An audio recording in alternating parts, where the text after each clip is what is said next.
అందరికీ praise the lord. Praise lord చెప్పటల్లా, అందరికి ప్రైజ్ లార్డ్. అందరు బాగున్నారా? రైట్. దయచేసి తప్పుగా అనుకోవద్దు. మా భాష కొంచెం రాయలసీమ భాష, కొంచెం అడ్జస్ట్ అవ్వండి. అర్థమైందా? సో ఎందుకంటే మా భాష కొంచెం అమర్యాద అనుకోవద్దండి. మాకు చాలా గౌరవం ఉంటుంది మనసులో.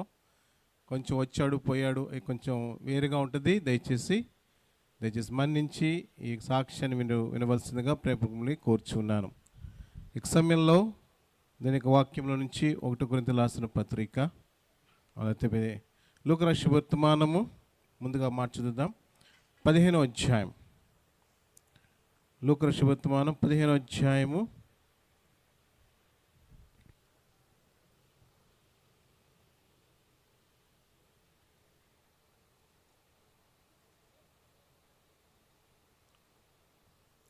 11, 12 చూస్తున్నాను.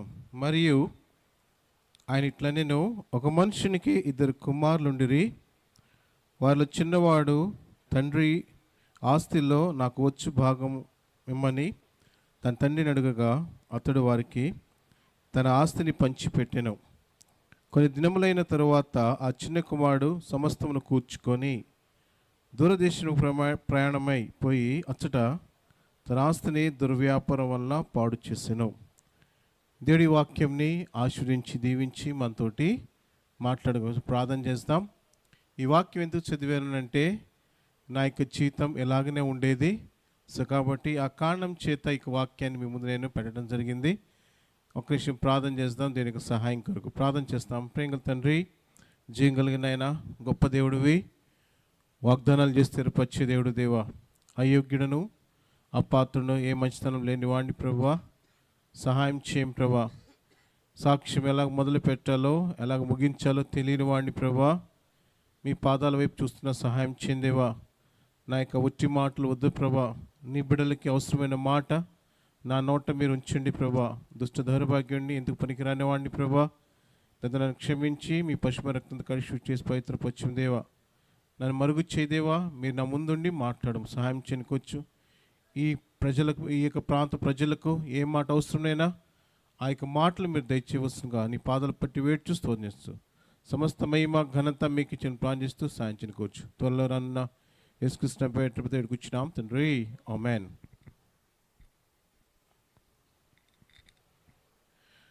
నా యొక్క సాక్ష్యాన్ని నేను మొదలుపెట్టే ముందుగా కొంచెం నేను మా మమ్మీ డాడీ సాక్ష్యం కూడా మీకు చెప్పాలి. మా డాడీ పేరు నరసింహారావు, మా అమ్మ పేరు సరస్వతి. హైందవుల యొక్క కుటుంబంలోనే వారు జన్మించడం జరిగింది. మా డాడీ టూకే కొన్ని విషయాలు చెప్తాను. ఇలాగనే మీటింగ్స్ జరుగుతూ ఉంటే మా నాన్న ఒంగోలు కబాడిపాలెంలో మరి ఉండేవాళ్ళు. వారు ఆ కబాడిపాలెం అంటే బాగా పేరు మోసిన గూండాలు ఉండేవాళ్ళు అనమాట. అక్కడ ఆ ప్రాంతంలో మా నాన్నగారు నివసించుండేవాళ్ళు. ఇట్లాగనే మీటింగ్ జరుగుతుంది. బక్సింగ్ గారు మీటింగ్ తీసుకుంటున్నారు, మెసేజ్ చెప్తున్నారు. మా నాన్న వెనక లైన్లో కూర్చొని అందమైన ఆడవాళ్ళ మీద రాళ్ళు వేస్తూ ఉన్నాడు. ఏమంటే మీరు రేయకండి, అందమైన ఆడవాళ్ళ మీద రాళ్ళు వేస్తూ ఉన్నాడు. అంకుల్ చూశారు, మెసేజ్ ఆపేసి పోయి మా నాన్న కాలర్ పెట్టుకున్నాడు. యూ సాట్ అండ్ కమ్అవుట్ అని గట్టిగా అరిశారు. అరవగానే ఇంకా మా నాన్నకి ఎక్కడ లేని కోపం వచ్చి చెయ్యితే ఒరే అని చెయ్యితే ఆయన కొట్టబోయాడు. పక్కనే అక్కడ మరి ఎల్డర్ ఉన్నారన్నమాట, ఆంధ్రయ్య గారని. ఆయన అన్నాడు, అయ్యా నువ్వు ఆయన కనుక కొడితే నీ చెయ్యి ఎండిపోద్ది, నీ ఇష్టం అన్నాడు. మా నాన్న మంచి గుండాగా ఉండేవాడు అప్పటి రోజుల్లోనే. అనగానే మా నాన్న ఇంకా కొట్టలేదు, ఆపేశాడు, చెయ్యి ఆపేశాడు, బయటకు వచ్చేసాడు. నాకు పరువు పోయింది, ఈ పరువు ఎలా సంపాదించుకోవాలని. అప్పుడు యోహాన్ గారు సేవకుడిగా ఉండేవాళ్ళు. అక్కడ ఇష్కుల మీద యోహాన్ అంకుల్ అక్కడ సేవకుడిగా ఉండేవాళ్ళు. ఉదయాన్నే వచ్చి ఆయన బయటికి రాగానే తెల్ల షర్ట్ వేసుకొని వచ్చేవాడు. ఆయన షర్ట్ అంతా బ్లూ ఇంక్ కొట్టేవాడు అనమాట, బ్లూ కానీ రెడ్ కానీ. చేతులు నొప్పులు పుట్టిన దాకా పూరిపాక అనమాట, దాని మీద రాళ్ళు వేసేవాడు. ఇదే ఆయన పని, రోజు చేసే పని అదనమాట. ఇలాగ చేస్తున్నాడు అనమాట. మా నాన్నకి చిన్నప్పటి నుంచి బాగా చెడు అలవాట్లు ఉన్నాయి. మా నాన్నమ్మ చిన్నప్పుడు చనిపోయినారు. ఒక దినం డబ్బులు ఎతుకుతూ ఉంటే ఇంట్లో డబ్బులు దొరికి సాయంత్రం 7 గంటలు అవుతూ ఉంది. ఆ సమయంలో డబ్బులు ఎతుకుతూ ఉంటే ఆయనకి డబ్బులు కనపడలేదు. టేబుల్ సరుగులో డ్రాలో ఒక బుక్ కనపడింది పైన, చెప్పనసకమైన మహిమయుక్తమైన సంతోషం. ఈ పుస్తకం మీద వెరైటీగా ఉంది, మా ఇంట్లోకి ఎలాగ వచ్చింది అని మొదటి పేపర్ తీశాడు. తీగని బక్సింగ్ అంకుల్ గారి ముఖం ఉన్నది అక్కడ, ఇమేజ్ ఉంటుంది కదా, అది ఉందన్నమాట. అనగానే నువ్వే కదా నా మీద చేయెత్తిందని ఆ పుస్తకం నలిపి గోడకి వేసి కొట్టాడు. కొట్టంగానే డబ్బులు ఎతుకుతున్నాడు, కానీ మాది చాలా పెద్ద ఇల్లు అనమాట, చాలా పెద్ద హాల్ ఉంటుంది అనమాట అక్కడ ఒంగోలులో. డబ్బులు ఎతుకుతున్నాడు, డ్రాలు ఎతుకుతున్నాడు, తర్వాత బీరువాలు ఎతుకుతున్నాడు. ఆ రోజు ఆయనకి మందు తాగాలన్నమాట, డబ్బులు లేవు. ఇంకా డబ్బులు ఎత్తుని దొరకపోయేసరికి బాగా రెస్ట్లెస్గా ఉన్నాడు. అయినా కూడా ఆ బుక్ తనతో మాట్లాడుతుందంట. ఏం చదవచ్చు కదా, అసలు ఏముంది అక్కడ, నువ్వు ఇసురు కొట్టావు కదా, అసలు ఆయన ఎవరు, ఆయన ఎందుకు చదవకూడదు నువ్వు ఆ పుస్తకం అని తన మనసులో ఒక ఆలాపన కలుగుతూ ఉంది.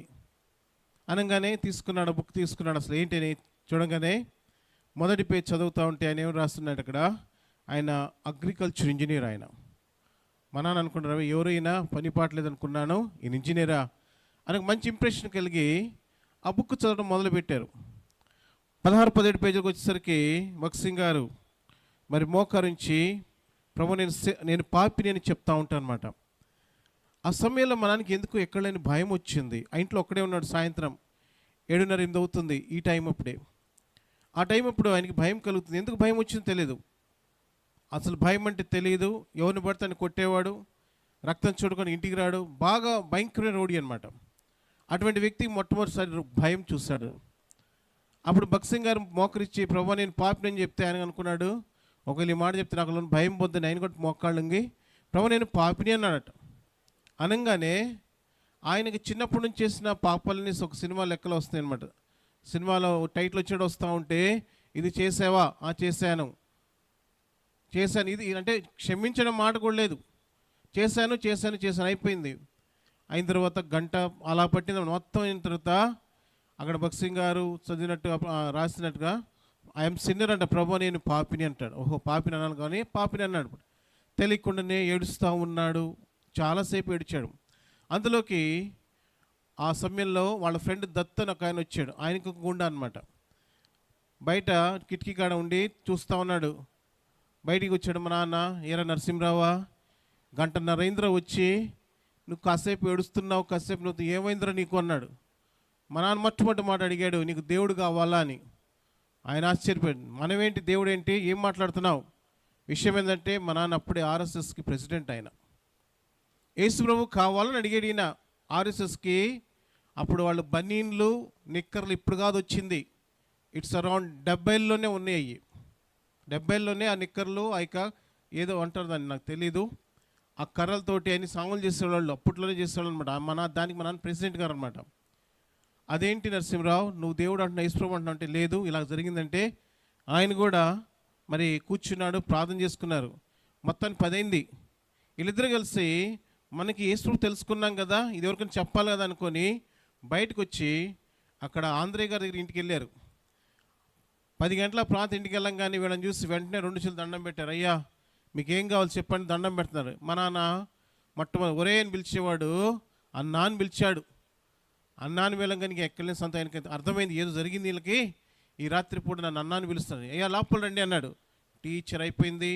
టీ తాగిన తర్వాత అన్నాడు, అయ్యా యోహాన్ గారి దగ్గరికి వెళ్దామంటేను, అయ్యో వద్దు, నేను రోజు ఆయన షర్ట్ మీద ఇంకు కొడుతున్నాను, తర్వాత రాళ్ళు ఇసురుతున్నాను మందిరం మీద, బాగోదు నేను రాను అంటే, లేదు ఒక్కసారి రా, ఆయన ఏమైనా అంటే నువ్వు వెనక్కి వచ్చేద్దు అని. సరే బయలుదేరి వెళ్ళారు. అక్కడ ఇప్పుడు 11-11:30 అవుతుంది. తలుపు తెచ్చిన వెంటనే ఆయన లోపల నుంచి అంటున్నాడు, ఎవరు అన్నాడు. అని నరసింహరావు వచ్చాడా అన్నాడు. ఈయన షాక్ అయిపోయాడు. మా నాన్న నా పేరు ఎట్ట తెలుసు ఆయనకి, నేను ఇప్పుడు ఎలా వస్తాను ఆయన తెలుసు అంటేను, ఏమో పద లోపల చూద్దంటే చెప్పాడు, ఆ దైవజనుడు ఇక్కడి నుంచి వెళ్ళిపోతా నీకోసరం 3 దినాల ఉపవాస ప్రార్థన ప్రకటించి వెళ్ళాడయ్యా, నువ్వు గొప్ప సేవకుడు అవుతానంగానే మా నాన్నకి అసలు మత్తిపోయింది.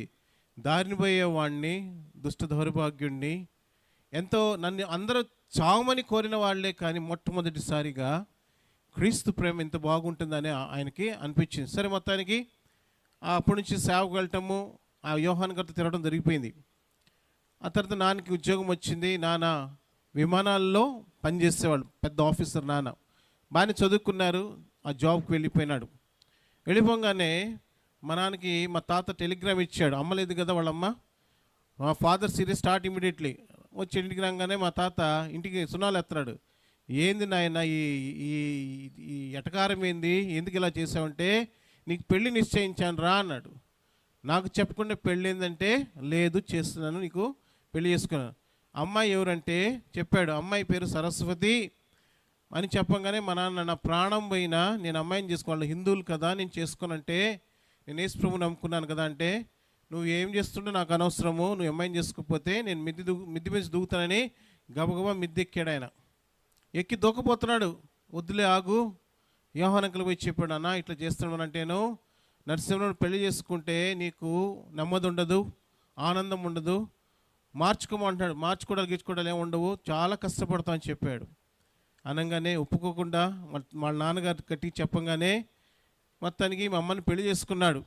పెళ్లి చేసుకునేటప్పుడు వాళ్ళ నాన్నగారితో చెప్పాయ్యా, మా అబ్బాయి యేసు ప్రభు అంటున్నాడు, మరి మీ అమ్మాయి కూడా చెప్పండి. దాందే ఉందిలే, పెళ్ళైన తర్వాత అన్ని సర్దుకుంటేలేండి, ఈ అబ్బాయి మాట ఏంటని చెప్పగానే మా నాన్న కాస్త ఎక్కడో ఆశతో పెళ్లి చేసేసుకున్నాడు. అయిపోయింది. వీళ్ళిద్దరూ కలిసి పఠాన్కోట్ వెళ్ళిపోయారు. పఠాన్కోట్ వెళ్ళంగానే ఉదయకాల సమయంలో మా నాన్న బైబిల్ తీసుకొని ప్రార్థన చేసుకుంటున్నాడు. మా అమ్మ చక్కగా తలస్నానం చేసి పెద్ద బొట్టు పెట్టుకొని సింధూరం పెట్టుకొని గంట తీసుకుందండి. గంట తీసుకొని గనగన వాయిస్తుంటే మా నాన్న, ఏంటి ఇది, నువ్వు ఇప్పుడు ఇదేంటి ఇలా చేయకూడదు కదంటే, ఆయన చెప్పిన మాట ఏంటంటే, నీకు ఒక్క దేవుడే నాకు ముక్కోటి దేవతలు అని చెప్పి. ఏమండి, నీకు ఒక్క దేవుడే నాకు ముక్కోటి దేవతలు కాబట్టి నన్ను పోని నీది నువ్వు చూసుకుంది. ఇంకేం చేస్తాడు ఆయన, కావలసిన ఆయన ప్రార్థన గొంగంగానే ఆమె గంట వాయించేది. ఈ రకంగా కొన్ని సంవత్సరాలు గడిచిపోయినాయి. ఆఫీసర్లు ఇంటికి వచ్చిన జాన్ కానీ మాథ్యూ అని కానీ పేరు పెట్టుకు ఇంటికి వస్తే కాఫీ ఇచ్చేది, కాఫీ కప్పు తీసేది కాదు. ఏమో కాఫీ కప్పు తీయమంటేనో, ఆ క్రైస్తవుల ఎంగిల్ కప్పు నేను తీయను. మా నాన్న కొట్టినా సరే ఒప్పుకునేది కాదు. తన్నులను తినేది, రక్తమని గారి మూతమని ముక్కమటి అది తీసేది కాదు. అంత పెడద్రంగా ఉండేది. సరే, మా అమ్మ పరిస్థితి ఎలాగుండేదంటే, ఆమె పేరు సరస్వతి కదా. మేము జోధ్పూర్ వచ్చి అక్కడ నుంచి జోధ్పూర్లో కాళికామాత వీళ్ళందరినీ బాగా పూజ చేసేవాళ్ళు. ఆ కాళికామాతలా తయారయ్యేది. మరి ఏదో వారం నాకు గుర్తులేదు. ఉదయం నుంచి మాకు టిఫిన్ లేదు, అన్నం లేదు. ఇలా తయారయ్యి జుట్టంతా ఎరబోసుకుని సింధూరం పెట్టి, మా అమ్మ చాలా చక్కగా ఉంటారు. ఆమె పెద్ద బొట్టు పెట్టుకుంటే టెంకాయలు దొరికేవి కాదు. రాజస్థాన్లో విమానాల్లో నాన్న పనిచేశాడు కదా, అండమాన్ నికోబార్ ఇంత పెద్ద పెద్ద టెంకాయలు తెప్పించేది. ఆమె తెప్పిస్తే ముత్తైదులందరూ వచ్చేవారు. 15 మంది వచ్చి ఆ ప్రసాదం తినిపోయేవాడు అనమాట. అప్పుడు మాకు భోజనం ఈ రకంగా గడిచిపోతూ ఉంది. ఒక దినాన్న మా అమ్మని మా నాన్న కొట్టాడు బాగా, ఇసుకుపోయి కొట్టేశాడు. ఇంకా కొట్టిన తర్వాత ఆ రోజు అనుకుంది, ఇంక నేను బ్రతకూడదు, 5 సంవత్సరాలు నాకు డబ్బులు ఇచ్చింది. ఆ మీద రాసి ఇచ్చింది పేపర్ మీద. నేను పోయి ఇచ్చాను మెడికల్ షాప్లో.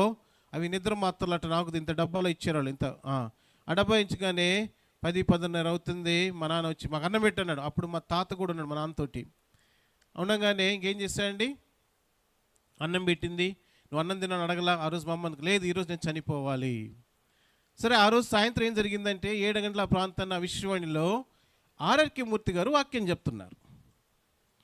ఎక్కడండి, హైదరాబాద్ ఎక్కడ, రాజస్థాన్ ఎక్కడ, జోధ్పూర్లో ఉండేవాళ్ళమే. అక్కడ ఇండియన్ ఎయిర్ ఫోర్స్ క్యాంప్ ఉంటుంది అనమాట. అక్కడ చాలా పెద్దది. అక్కడ కొద్దిగా ఒక 10 నిమిషాలు ఆ యొక్క వాక్యం విన్నది. ఎక్కడో చిన్న మనశ్శాంతి కలిగింది ఆమెకి. సరే, ఏదేమైనా చచ్చిపోవాలా, సరే అనుకుంది, చచ్చిపోదనుకుంది. అలా ఇద్దరికి అన్నం పెట్టింది. రాత్రి అలాగనే చైర్లో కూర్చుంది, నిద్రపోయింది. 12 గంటప్పుడు ఒక స్వరం వినిపించింది. అమ్మా లే, ఓడకుదిరి ఆసుపత్రి 1-3 చదువు అని ఒక స్వరం వినిపిస్తుంటే మా నాన్న లేపింది. ఏమండి నాకు ఈ స్వరం వినిపిస్తుందంటే, మా నాన్న కోపం, నమస్కారం అన్నాడు. అనగానే ఈ పనికిమాలను ఎంత పెట్టినా అంటాడు అనుకొని ఆమె పడుకొని నిద్రపోయింది. మళ్ళీ అర్ధగంటకు లేచింది. ఏమండి ఎవరు పిలుస్తున్నారు, 1 కొరింథీ 1:3 అనగానే మా నాన్న చుట్టుకుని లేచి నిద్రపోయిన దెబ్బకి, ఏంది 1 కొరింథీ నీకే తెలిసి పేర్లు అన్నాడు. ఏమో నాకు స్వరం వినిపించింది, నేను పిలిచిన దేవుడు నమ్మదగినవాడు. ఈ మాట రాత్రిపూట మా అమ్మ దెబ్బకు భయపడి బైబిల్ అక్కడ అటక మీద వేశాడు. దాన్ని దులిపి ఆ రోజు రాత్రి వాక్యం చెప్పాడు. యేసుక్రీస్తు నీకోసం భూలోకానికి వచ్చాడు, పాపులు రక్షించడానికి ఈ లోకానికి వచ్చాడని చెప్పినప్పుడు మా అమ్మ అడిగింది, 15 ఏట పెళ్లి చేశారు, నేనేం పాపం చేశానంటే అబద్ధం ఆడలేదా, చెడు చూడలేదా, చెడు వినలేదా, చెడు చేయలేదా, మరి గుడికి వెళ్ళి ఎప్పుడు చంపలేసుకోలేదు, వేసుకున్నానండి, మరి ఇన్ని పాపం చేస్తాను కదంటేనో అవును పాపివి. మరి ఈ పాపికి మరి రక్షణ ఇవ్వటానికి ఎవరు వచ్చారమ్మా? ఈ పాపి కోసము రక్తం కాచి ప్రభువు యేసుక్రీస్తు రొక్కలే. సర్వలోక పాప పరిహారం రక్తపోషణ అవశ్యకం తదరక్తం పరమాత్మైన పుణ్యదాన బలియాగని ఆ శ్లోకం మనకు రోజు రాత్రి ఆమెకు వినిపించడం జరిగింది. ఆమె బిత్తరపోయింది. పురోహితులు రాశారా ఈ మాటలు? అవును, పురోహితులు రాశారు ఈ మాటలు. ఈ మాటలు విన్న తర్వాత ఆమెకి చాలా ఆశ్చర్యం కలిగింది. సరే అయిపోయింది. ఆ రోజు రాత్రి ఆమె తీర్మానం చేసి బాగుంది. నెక్స్ట్ డే దీపావళి పండుగ ఏదో వచ్చింది. మా నాన్న అన్నాడు, రే అగిపెట్టి తేరా అన్నాడు. అగిపెట్టి తీసుకురావడానికి నేను వెళ్ళాను. ఇప్పుడు నా లైఫ్ స్టోరీ స్టార్ట్ అయింది. ఆ తర్వాత అగిపెట్టి తీసుకురాగానే మా అమ్మ పూరీలు చేస్తుంది. బాండీ దగ్గర వంగాను. ఆ బాండీలో ఆయిల్ ఉంది, అదంతా నా మీద పడిపోయింది అన్నమాట. పైనుంచి కిందకి పడిపోయింది. చర్మం అంతా తెల్లగా అయిపోయింది, ఉండలు చుట్టుకుంటుంది. మొట్టమొదటిసారి మా నాన్న మా అమ్మని ఏమైందమ్మా అంటే ఏం మాట్లాడలా. మా నాన్న మా అమ్మకి వెళ్ళి చూసి మొట్టమొదటిసారి మా నాన్న మా అమ్మని అరవలేదట. మా అమ్మకు ఆశ్చర్యం వేసింది, ఏంది నేనేమనలేదు, ఇంత పెద్ద డ్యామేజ్ జరిగింది ఏమనలేదంటేనో ఏమైందని అడిగింది. అంటే ఆమె చెప్పిన మాట, ఎంతమంది దేవుళ్ళు దేవతలు నేను మొక్కుతూ వచ్చానే, ఎన్ని ఉపవాసాలు ఉన్నానే, నిలువు దోపిడీలు 4-5 సార్లు ఇచ్చింది సుబ్బరాయుడికి తర్వాత వెంకటేశ్వరులకి. ఈ రకంగా 4 సార్లు నిలువు దోపిడీలు ఇచ్చానే. నా బిడ్డలకి సంవత్సరం ఒకసారి మా నాకు మా చెల్లికి క్రాఫ్లు గీఫ్లే ఉండవు. గుండు కొట్టించడం, ఆంధ్ర నుంచి మళ్ళీ జోధ్పూర్కి అటు తీసుకురావటం. కాబట్టి ఇంత నేను చేశానే, మరి నాకు ఎందుకు ఇలాగ నేను చనిపోతానండి? ఒక్కళ్ళు పిలవలేదే. యేసు ప్రభు అంటే నాకు ఇష్టం లేదు, యేసు ప్రభు అంటే చీ అంటాను నేను ఆయన్ని. అటువంటిది యేసు ప్రభు వారు నన్ను బ్రతకమని చెప్పాడా? ఇది నేను ఆలోచిస్తున్నానండి. ఆలోచిస్తుంటే వాడు వచ్చింది కూడా గమనించలేదు. అలాగ జరిగిపోయిందనంటే చూడండి ఎలాగా. ఆ సమయంలో మరి మా అమ్మ ప్రార్థన చేసి, ప్రభా అసలు నువ్వు ఎవరివి, అసలు నన్ను ఎందుకు కాపాడావు, నన్ను ఎందుకు రక్షించావని ఆ రోజు దేవుడితో మాట్లాడుతూ ఉంటే మా అమ్మ నాయన చెప్పాడు, అమ్మా మరి వీడికి ఇట్లా అయిపోయింది, ఏం చేద్దామంటే మా అమ్మతో మా నాన్న చెప్పాడు, బైబిల్లో ఒక మాట ఉంది, నూనె రాసి ప్రార్థన చేసి తగ్గిపోయిద్దంట, ఆ పని చేద్దామంటేను వచ్చిరా నీ ప్రార్థన. నూనె రాసి ప్రార్థన చేయటం మొదలుపెట్టి నమ్ముతలేదో 10 రోజులకి తగ్గటం మొదలుపెట్టింది. ఇప్పుడు నమ్ముతాను నా ముఖం మీద నూనె పడిందని? ఎవరు నమ్మరు కదా. ఆ రకంగా దేవుడు మొత్తం మాన్పించేశాడు. తర్వాత కొద్ది రోజుల తర్వాత దేవుడు మా అమ్మతో మాట్లాడంట.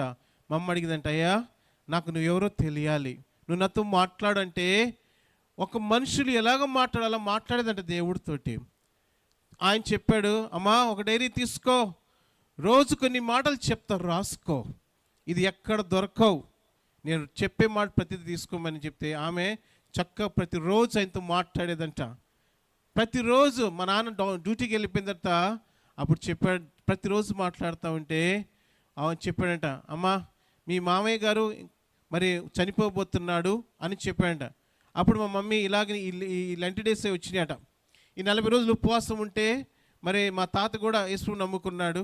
ఆ తర్వాత చెప్పామట, మా నాన్నకి చెప్పింది మా అమ్మ, ఏమండి మామయ్య గారు చనిపోతారంట అనగానే మా నాన్న, నువ్వేంది ముందే అట చెప్తున్నావు, నువ్వు చచ్చిపోయేదంటేను నాతో దేవుడు మాట్లాడు. మా నాన్న కొంచెం విశ్వాసం కలిగింది, ఎందుకని అమ్మ ప్రవర్తన మారిపోయింది, ప్రేమగా చూస్తుంది. స్త్రీలు గుర్తుపెట్టుకోండి, యేసు నమ్ముకున్న తర్వాత ఒక తేడా కనిపించాలి ఇంట్లో, అర్థమవుతుందా? సో ఆమెలో ఒక గొప్ప మార్పు కనిపించిన తర్వాత సరే అని చెప్పింది. తర్వాత ఏం చేశానంటే మా అమ్మ చెప్పి, ఏమండి టెలిగ్రామ్ ఇవ్వండి మీ వాళ్ళకన్నా, మేము జోధ్పూర్లో ఉన్నాం, టెలిగ్రామ్ ఇస్తే ఏమని చెప్పాలంటే బాగలేదని ఇవ్వండి అని. సరే సీరియస్గా ఉందని టెలిగ్రామ్ ఇచ్చేసాడు డాడీ. అందరూ చెప్పారు, ఏమంటే మేము పలానా రోజు వచ్చేస్తున్నాం, అందరూ వచ్చేస్తుంటే ఒక ఫైనల్ డే అనమాట, ఆయన చనిపోబోతున్నాడు అరుసు. ఇంకా మా డాడీ మమ్మీని అడిగి, ఏమ్మా నిజంగా ఆయన చచ్చిపోతాడా, లేకపోతే మేము నేను చేసామనుకుంటారు, అందరూ మన అనుమానిస్తారు, ఎట్లా అబ్బా అంటేను, లేదంటే దేవుడు నాతో మాట్లాడంటే మా అమ్మ మీద డిపెండ్. అంటే ముందు విశ్వాసి మా డాడీ, కానీ మా అమ్మ పూర్తిగా పాతుకుపోయింది యేసు ప్రభువులో. 40 రోజుల ఉపవాస ప్రార్థనలో ఇంత అన్నం తినేదండి, ఉదయము సాయంత్రం. చెప్పింది మా నాయనకి, ఏమయ్యా ఈ 40 రోజులు పరిశుద్ధంగా ఉందాం. సరే ఆ మాటకి ఆయన ఓకే అన్నాడు. ఇంత అన్నం తిని ఒక గ్లాస్ మంచిళ్ళ, ఇదే తన ఉపవాసం. 40 రోజులు కఠినమైన ఉపవాసం చేసింది. అనేకమైన విషయాలు తెలుసుకుంది దేవుడితో మాట్లాడి. ఇంకా చనిపోబోతున్నాడు. మా మమ్మీ వచ్చి మా తాతని, అయ్యా చివరి కోరికలు ఉన్నాయి నీకంటేను, అమ్మ నాకు కమలాకాయ తినాలనే ఆశ ఉంది. ఎందుకంటే చిన్న మాట గురించి ఎందుకు చెప్తానంటే, God here all our needs. మనకి ప్రత్యేక అవసరత దేవుడికి తెలుసు. అనగానే మా అమ్మంది, ఇప్పుడు కమలకాయలు ఎక్కడ నుంచి మీరు నమ్ముతారు లేదు, నాకు గుర్తుంది. ఆ టైంలో ఒకతను తలకి పాగా కట్టుకొని సైకిల్ వేసుకొని సంత్రా అనుకుంటూ వచ్చాడు, కమలాలు అనుకుంటా. మా అమ్మ ఆ కరడసం తీసుకుని 2 ఒలిసి పెట్టేసి తినేసి నీళ్ళు తాగాడు. ఆ తర్వాత మా అమ్మని మా తాతని పిలిచాడు. మా తాత పిలిచాడు, అయ్యా నీ ఉద్యోగం వదిలిపెట్టు, మంచి ఉద్యోగం. ఆయన ఓకే చెప్తేనే యుద్ధ విమానాలు పైకి లేస్తాయి, అంత పెద్ద ఉద్యోగం మా నాన్నది. అటువంటి ఉద్యోగంలో ఉన్న మా నాన్నకి చెప్పాడంట, అయ్యా ఈ ఉద్యోగాలన్నీ మానేసి నువ్వు సేవకు వెళ్ళిపో అంటే మా నాన్నకి ఆశ్చర్యం, ఈ సేవకు వెళ్ళమంటున్నాడు ఈ మనిషి అని. సరేనా అన్నాడు. ఇంకా చెప్పాడు, అయ్యా దేవదూతలు వచ్చారు, నేను వెళుతున్నాను. ఈ మాట తన్ని మా నాన్ని మమ్మల్ని కదిలించి వేసిని, దేవదూతలు వచ్చారా నన్ను తీసుకువెళ్తానికి, నువ్వు కూడా సిద్ధపడు, సేవకు వెళ్ళిపోను. ఇదంతా ఎలాగో కథలాగా అనిపిస్తూ ఉంది. ఇంకా చుట్టాలందరూ వస్తున్నారు. ఇంకా మా మమ్మీ చెప్పి, నువ్వు ప్రార్థన చేసుకుంటా ఉండు. 5 గంటల సమయంలో దేవుడు చెప్పాడమ్మా, ఆయన నేను తీసుకొని వెళ్ళిపోతున్నా, పోయి చూడు, ఆయన ప్రాణం ఇప్పుడే పోయిందని. పోయి చూస్తే ఎలాగా ఆయన చనిపోయినాడు. చనిపోయిన తర్వాత మా మమ్మీ అడిగింది దేవుని, ప్రభా నేనేం చేయాలి? మా అమ్మ పెద్ద ఆఫీసర్ భార్య, బాగా ఉన్నవాళ్ళు అమ్మోళ్ళు. సో ఇప్పుడు ఏం చేయాలా? దేవుడు చెప్పాడమ్మా, ఎక్కడెక్కడ తెలుగులు ఉన్నారు ఆ ఇండ్లలో మొత్తాన్ని తెలుసుకొని వాళ్ళకి నువ్వు దేవుడు వాక్యం చెప్పాలా. ప్రేమిలోరా, అంత గొప్ప భార్య, అంత పెద్ద ఉద్యోగస్తురాలు భార్య తను. మరి ఆమె ప్రతి ఇంటికి తెలుగులో వాళ్ళకి పార్టీలు జరిగాయి, వాళ్ళందరూ ఇళ్ళకి వెళ్ళేదన్నమాట. వెళ్ళి బైబిల్ కూడా లేదు అప్పుడు, ఏదో వచ్చినా నీ మాటలు. వాళ్ళు 12 గంటలకు 1 గంటకి వాళ్ళ భర్తలు వస్తారు, 12 గంటల వాళ్ళ ఇంటికి వెళ్తుంది. మీరు నమ్ముతారులే, నేను చూసేవాడిని అక్కడున్న అంట్లు కడిగేసేది, అక్కడ బట్టలు ఉతికేసి ఒక 10 నిమిషాలు కూర్చొని దేవుడు విషయం గురించి చెప్పేదనమాట. వాళ్ళకి ఆశ్చర్యంగా ఉండేది, ఏంది ఈమా ఇలా దేవుడు ఈ రకంగా దాదాపు 40 మందిని సమకూర్చింది ఆమె. వాళ్ళకి అలా చెప్పిన తర్వాత మారి వచ్చిన తర్వాత మా నాన్న వాళ్ళకి వాక్యం చెప్పాడు. ఈ రకంగా ఇద్దరు కలిసి అక్కడ అప్పుడు ఐజక్ గారు, ఇప్పుడు జేసీ రావు గారు, మీకు ఐడియా ఉండి ఉంటుంది, వారు వచ్చి మా మమ్మీ వాళ్ళకి మొత్తం యమునా నదిలో 40 మందికి బాప్తిసాలు ఇచ్చారు. చూడండి, ఒక స్త్రీ చేసిన పరిచర్య పనిని దేవుడు వమ్ము చేయాల. ఆ తర్వాత పూనాకు వచ్చాం. పూనాలో కూడా మరి పరిస్థితులు అలాగనే ఎస్ఆర్పి బేతనీ మందిరము చాలా బాగా ఎస్టాబ్లిష్ చేశారు డాడీ వాళ్ళు. పూనాలో కూడా ఎలా చేశారంటే మమ్మల్ని ఇద్దరిని ఇంట్లో పెట్టేసి మా మమ్మీ డాడీ వాళ్ళు సైకిల్ వేసుకొని ఎస్ఆర్పి బాగా పేదవాళ్ళు, ఎంత పేదవాళ్ళు అంటే చిన్న పూరిపాకలు ఉండేవాళ్ళకి ఆ టైంలో. కనీసం సరైన భోజనానికి వాళ్ళకి ఉండేది కాదు. మా నాన్న ఎవరో కూడా తెలియదు వాళ్ళకి. ఈయన సైకిల్ వేసుకుని వెళ్ళేవాడు పరిచయకి, ఎందుకంటే బండి ఉండేది, అన్నీ ఉండే వీళ్ళకి. బండ్లు వేసుకుని వెళ్తే వాళ్ళు మాట వినరేమోనని ఈ సైకిల్ వేసుకుని మమ్మల్ని ఎక్కించుకొని 14-15 కిలోమీటర్లు ఎక్కి దిగుతా తొక్కుంటూ సైకిల్ వెళ్ళేవాడు అనమాట. వాళ్ళు ఏం పెట్టాడంటే కోడి కాళ్ళు ఉంటాయి కదా, అవి కాల్చి వాటి ముక్కలు చేసి అవి పెట్టి వెళితే వాళ్ళు వదిలేసిన తలకాయలు అయ్యనమాట వాళ్ళకి అన్నాలు. అక్కడే అవి తినేసి వాళ్ళకి వాక్యం చెప్తాంటే ప్రిమిలు ఇప్పుడు నేను చెప్తాను, కొన్ని 100 మంది రక్షింపబడ్డారు అక్కడ. చివరి రోజున మేము మరి దేవుడు మా డాడీతో మాట్లాడాడు, అయ్యా సేవకు వెళ్ళిపో అని. మా డాడీ వెళ్ళాల, ఎందుకనంటే సేవకుల పరిస్థితులు భయంకరంగా ఉంటాయి, సరైన భోజనం పానాలు ఉండవు. ప్రభు నేను వెళ్ళను, నా జీతం సగం నీకు ఇస్తానంటే దేవుడు అన్నాడు, వద్దు నువ్వు సేవకు వెళ్ళు అనగానే డాడీ ఫస్ట్ మాట వినలా. అప్పుడు ఫస్ట్ ఎయిర్ క్రాఫ్ట్ క్రాష్ జరిగితే ఈ చేతుల్లో నుంచి గాజు పింకులు బయటకు వచ్చేసినాయి, పగిలిపోయిన పైన ఆ యొక్క విండోస్ అనమాట. అప్పుడు చెప్పాడు దేవుడు, నువ్వు వెళ్తావో వెళ్ళవా ప్రభా ప్లీజ్ ఇంకోసారి అని. ఒకసారి నేను మా చెల్లి మా మమ్మీ మా డాడీ బండిలో వస్తున్నాం, ఎన్ఫీల్డ్ అది పెద్ద బండి, అప్పుడు మిలిటరీ బండ్లు అవి వేసుకుని వస్తుంటే రజనీస్ అని ఉండారు అక్కడ. వాళ్ళు బాగా తాగి మా బండిని కొట్టేశారు. కింద 40 అడుగుల లోతులో వాటర్ ఉంటుంది అనమాట, దాని మొసళ్ళకి అన్నీ ఉంటాయి, పూనాలు అనమాట. సో అక్కడ యాక్సిడెంట్ జరిగింది. అప్పుడు మా డాడీ చెప్పాడు, జీప్ కొట్టేసి వెళ్ళిపోతా ఉందన్నమాట. మా డాడీ చెప్పాడు, అయ్యా ఎస్ఐయా నాకు నా బిడ్డలకి నా భార్యకి ఏం దెబ్బలు తగలకుండా సురక్షితంగా ఉంటే రేపు పొద్దు నేను రిజైన్ చేస్తాను జాబ్. సో ఇటువంటి ప్రార్థన దేవుడు చేశారు. దేవుడి దగ్గర మా డాడీ తీర్మానం చేశాడు. తీర్మానం చేసిన వెంటనే నిజంగానే ఆ రోజున మేము లేచి ఏం డాడీ ఎలాగుంది మేము అడిగాం. మేము చాలా స్పీడ్లో ఉన్నాం, మాకు ఎవరికి కించింత దెబ్బ తగల. ఉదయాన్నే జాబ్ రిజైన్ చేశాడు. 15 మంది సంతకాలు పెట్టి లాస్ట్ స్క్వాడన్ లీడర్ అడిగాడు, ఎందుకు నరసింహరావు జాబ్ రిజైన్ చేస్తున్నావు అంటే ఆయన టెస్ట్ మనీ చెప్తే ఆశ్చర్యపోయాడు. ఇంత పెద్ద యాక్సిడెంట్స్ దేవుడు కాపాడాడు. ఓకే ఫైన్, నువ్వు వెళ్ళిపో. రాగానే అప్పుడు మేము ఒంగోలు నుంచి పొదిలి వేశారు. పొదిలి ఎటువంటి ఊరేనంటే మాతో పాటు ఒక పూరిపాకల్లో మమ్మల్ని వేశారు. ఫస్ట్ పెద్ద బంగ్లా ఉండేది.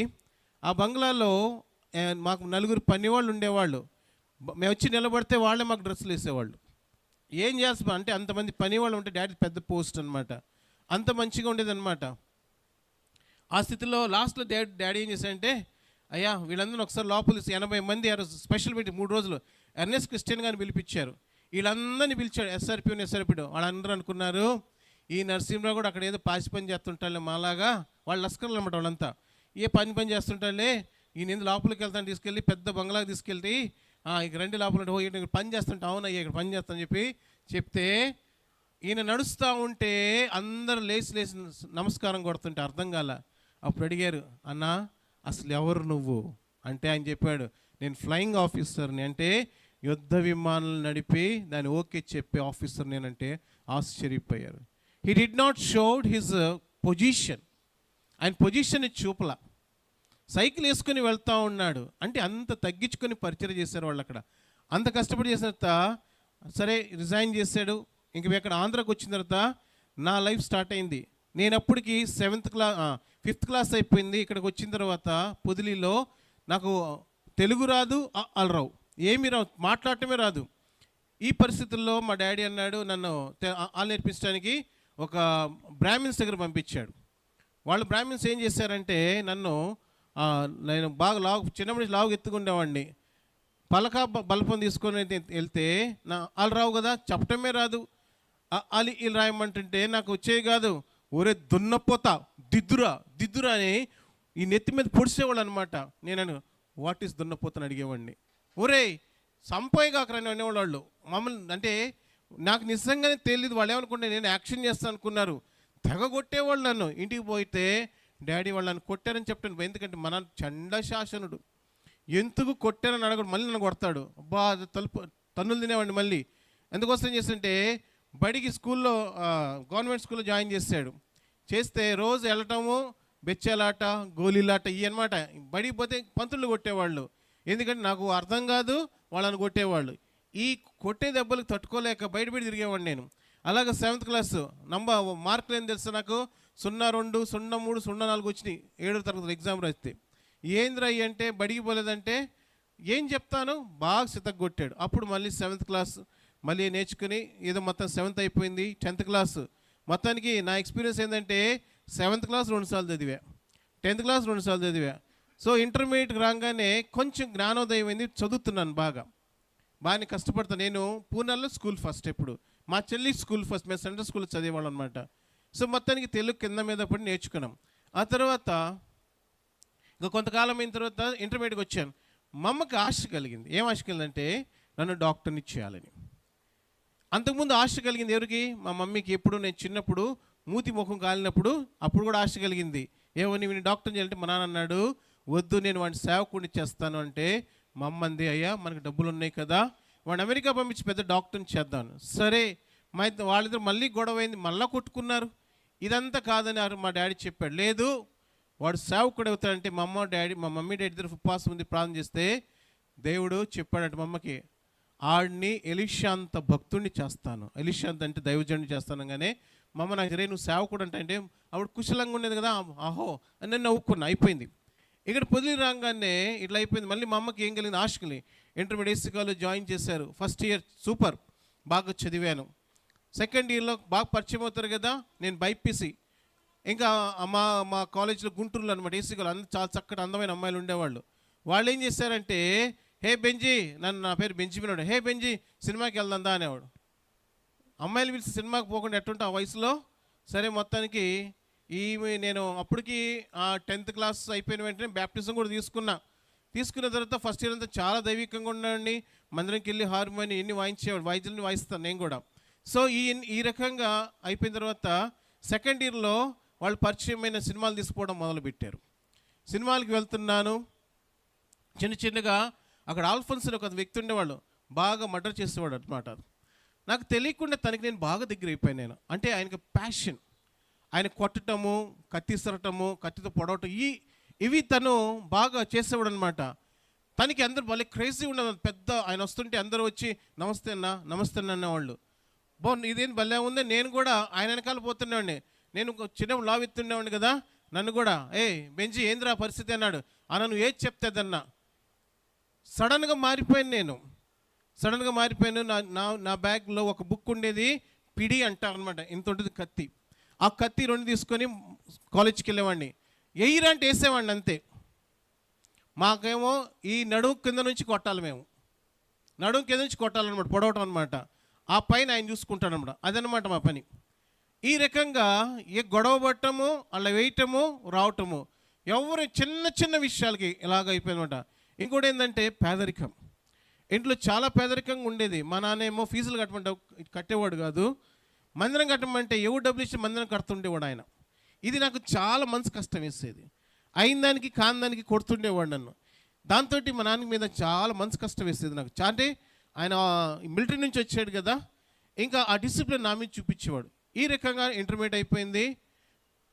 అక్కడ ఉన్న పరిస్థితి ఏంటంటే, అక్కడ అమ్మాయిలు నన్ను బాగా పోక్ చేసేవాళ్ళు. ఒక దినాన అందరు కలిసి సిగరెట్ తాగుతుంటే అమ్మాయిలందరూ వచ్చారు. బెంజీ యూ వోంట్ స్మోక్ అన్నా. నో అన్నాను. నీకు సిగ్గు లేదు, నీకు సిగరెట్ కూడా తాగమన్నాను. అబ్బో, ఈ అమ్మాయిలు ఇట్ట అంటారా, ఈరా సిగరెట్ అన్నా. సిగరెట్ తాగేదాన్ని ముందు కూదాలో వెనక కూదాలో తెలియదు నాకు. సరే మొత్తాన్ని ఊతుంటే అందరూ నవ్వుతున్నారు. ముందుకు కాదు పని వెనక్కి లాగరాను, అమ్మాయిలు చదువుతాను వెనక్కి లాగమని. మొత్తానికి లాగుడికి నశానికి అంటిందనమాట. అంతే, ఒక నిమిషం నాకు ఏమైనా తెలియక కింద పడ్డాను. మొత్తం ప్రాక్టీస్ చేశాను. రింగులు వదలటము, చెవులోంచి పంపించడం, ముక్కులోంచి ఇవన్నీ నేర్చుకుని వాళ్ళు హీరో అయిపోయాను. నా చదువు అయిపోయింది. ఇంటర్మీడియట్ సెకండ్ ఇయర్ అయిపోయింది. మార్క్స్ స్టేట్మెంట్ వచ్చి మా మామ అడిగాడు. నేను అప్పుడు గుంటూరు మెడికల్ కాలేజ్, మా మామ పిఠాపురంలో అన్నపూర్ణ తల్లిపిల్ల హాస్పిటల్ డాక్టర్ పిఎన్ రాజు మా మామయ్య అనమాట. తన దగ్గర ఉన్నాను నేను. మేము ఇద్దరు కలిసి చదువుకుంటుండేవాళ్ళం. తను మెడిసిన్ బాగా చేసేవాడు, బాగా చదువుకుండేవాడు. నేను ఈ జులై మీద నేను తిరుగుతుండేవాడు అనమాట. ఈ రకంగా నా మార్క్స్ నేను చెప్పి పాస్ అయ్యాను, ఫస్ట్ క్లాస్ వచ్చానని చెప్పాడు. తను వెళ్ళాడనమాట, కాలేజ్కి వెళ్ళి చూశాడు. అప్పుడు రామరెడ్డి గారు అని ఇప్పుడు నాగార్జున యూనివర్సిటీ ఆయన రిజిస్ట్రార్ అనమాట. ఆయన మా గురుగారు ఇద్దరు కలిసి వెళ్ళారనమాట. వెళ్ళి మార్క్స్ స్టేట్మెంట్ చూస్తే అరవింద్ బెంజమిన్ మార్క్స్ చెప్పండి సార్ అంటేను 04, 07, 09. ఏమండి అది 6 మార్కులు కాదండి, మార్కునే అయ్యో భలేవాడండి చూడండి అని చూస్తే అయ్యే మార్కులు వచ్చినాయి. ఏం చేయాలో అర్థం కాల. అప్పుడు ఏం చేయాలా, ఇంటికి వెళ్తే మా నాన్న కొడతాడు, అదొక టెన్షను. ఇంకేం చేస్తానంటే ఇంట్లోంచి పారిపోయి వారం రోజులు వీళ్ళింటికి వాళ్ళింటికి పండ్లు తీసుకెళ్ళి అవి చేస్తూ ఉన్నా. అరకం చేస్తూ ఉంటే 1 వీక్ అయిపోయింది, 10 days అయిపోయింది. ఒకరోజు నేను తీర్మానం చేసుకున్నా, నో, ఈ లైఫ్ వద్దు మనకి. ఏం లైఫ్ అవ్వాలా, డాన్ అవ్వాలి. నా కోరికలు చూడండి ఎలాగుంది. నేను పాస్టర్ కొడుకుని, ఏం కావాలి, నేను డాన్ అవ్వాలి. నేను రాత్రి కోణార్క్ ఎక్స్ప్రెస్కి నేను వెళ్ళాలనుకుంటున్నాను. ఆ రోజు రాత్రి 12 గంటలకు అక్కడ వస్తుంది, విజయవాడ వస్తుంది. 10:30, 11 ప్రాంతాన్ని మొత్తానికి మా మామ నన్ను ట్రేస్ చేసి విజయవాడలో పట్టుకున్నాడు. అమ్మకు బాగాలేదు, అమ్మంటే చాలా ఇష్టం నాకు. అమ్మ బాగాలేదు, చావు బ్రతుకులో ఉంది. వెంటనే బయలుదేరి వచ్చేసాను. చూడగానే అమ్మ ఎదురుగా ఉంది, ఏడుస్తుంది. మా నాన్న చూసాడు. ఎవరిని మోసం చేసావు, నిన్ను నువ్వే కదా అన్నాడు. నేనేం మాట్లాడలే. నేను కొట్టడం వేస్ట్ రా, లోపల పో అన్నాడు. ఇంకా తల్లులు మంచివాళ్ళు కదా, గట్టి కౌగులించేసుకొని తెగ ముద్దులు పెట్టేసి ఒరే తెగ ఏడ్ చేస్తే ఇంక మళ్ళీ మనం హీరో అయిపోయాం. సరే, నా లైఫ్ ఎలా స్టార్ట్ అయిందంటే, సినిమాలు చూడటం మొదలు పెట్టాను, అన్ని అలవాట్లకు బానిస అయిపోయాను, మందు తాగటం మొదలు పెట్టాను. అప్పుడప్పుడులేండి డబ్బులు ఉండే కదా, ఇవ్వడానికి పోస్తే తాగేవాళ్ళం. ఈ రకంగా పొదిలిలో అందరు నన్ను బెంజన్న అంటూ మొదలు పెట్టారు. శివ సినిమా వచ్చింది. శివ సినిమాలో ఎలాగ యాక్ట్ చేస్తాడు హీరో, ఆ రకంగా. సరే, మొత్తానికి అక్కడ ఒక చిన్న విషయం చెప్తాను. నేను ఒంగోలులో వీబీఎస్కి వెళ్ళి ఒకరోజు సాక్ష్యం చెప్పాను. వీబత్సంగా మనసు మారింది. అయిపోయింది, సినిమా వచ్చింది. సినిమాకి రాగానే ఆ శివ సినిమా వచ్చింది. ఇంకా పట్టలేకపోయి సినిమా చూస్తుంటే ఒక పనికిమాలోడు వచ్చాడు. వాడు విశ్వాసి. వచ్చి ఇంటర్వ్యూలో, ప్రేజ్లాడ్ అన్నా, బాగున్నావు అన్నా అన్నాడు. నీ ఎవడరా నువ్వు ఇక్కడే, ప్రేజ్లాడ్ అన్నా, నువ్వు మొన్న సాక్ష్యం పో చెప్పినావు అన్నా అన్నాడు. చెప్తే అన్న నువ్వు ఇప్పుడు ఏం చెప్తాను, పనికిమాలాడు, నువ్వు దేనికి వచ్చావురా అన్న. అంటేనో ఇంకేం మాట పా అన్నానండి. అంటే ఎంతంటే దిగజారిపోతుంటే పాపంలోకి వచ్చిన తర్వాత దేవుడి బిడ్డ పడిపోతే ఎంత భయంకరంగా ఉంటుందంటే చూడండి పరిస్థితి. అలాగైపోయిన తర్వాత నా లైఫ్ అంతా ఖండం అయిపోయింది. మా మదర్ నాకు డబ్బులు దేనికి ఇచ్చేవాళ్ళు కాదు. ఎంసెట్ అప్లికేషన్ మటుకు డాక్టర్ అవ్వాలా అప్లికేషన్, ఇక ఎంసెట్ అప్లికేషన్ తీసుకోవటం, ఇంటర్మీడియట్ తప్పటం. మీరు నమ్ముతలేదు, 6 సార్లు రాశా ఇంటర్మీడియట్. సెకండ్ ఇయర్ 6 సార్లు రాశాను. ఒకరోజు వచ్చిన మా అమ్మ నా దగ్గరికి వచ్చింది. ఒరే ఏంట్రా పరిస్థితి అంటే, ఏం లేదు అంటే ఎడం కన్ను మా అమ్మది ఎర్రగా అయిపోయింది, బాగా ఎర్రగా అయిపోయింది. మా బావగారు ఆయన ఐ డాక్టర్, ఆయన ఇప్పుడు Guntur medical college head of the department ఆయన డాక్టర్ రవిబాబు ఆయన. సో ఆయన చెప్పాడు, అమ్మా ఏందో పరిస్థితి బాగాలేదు, పోయి ఒంగోలు పోయి చూపించుకున్నాను. సరే వాళ్ళు ఒంగోలు వెళ్ళారు, చూపించుకుని వస్తే డాక్టర్ గారు అడిగాను, ఏమ్మా మీ ఆయన గుద్దాడా అన్నంట. ఆమె చెప్పింది, ఏమండి మా ఆయన పాస్టర్ గారంటేని, ఏం మనిషి కాదా గుద్దకూడదా అన్నంట. అబ్బో ఈయన ఎట్ట మాట్లాడతాను. సరే అయిపోయింది. ఆ తర్వాత నేను కింద పడ్డాను అన్న.